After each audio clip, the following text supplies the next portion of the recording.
চিকিৎসা কি স্যার? হ্যাঁ, ধন্যবাদ।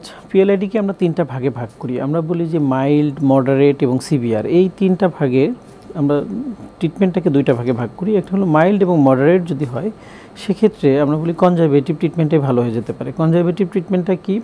তার কয়েকটা জিনিসের সংমিশ্রণ। যেন আমরা বলি কিছু ওষুধ, ফিজিওথেরাপি, এক্সারসাইজ এবং বিশ্রাম বা রেস্ট, এই 4টা জিনিস সমন্বিতভাবে করলে এই মাইল্ড টু মডারেট যে ডিস্ক প্রোল্যাপস বা ডিস্ক হার্নিয়েশন, এটাকে আবার স্বাভাবিক যাওয়ায় নিয়ে যাওয়া যায়।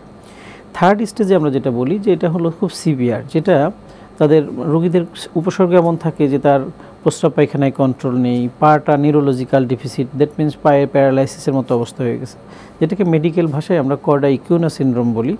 এই ধরনের উপসর্গ যদি থাকে তখন ইমিডিয়েটলি সার্জারির প্রয়োজন পড়তে পারে। তো আমরা দেখি 90% রোগীর ক্ষেত্রেই সার্জারির প্রয়োজন পড়ে না। আমরা কনজারভেটিভলি বা ওষুধ, ফিজিওথেরাপি, এক্সারসাইজ এবং বিশ্রামের মাধ্যমে সুস্থ হয়ে যেতে পারে।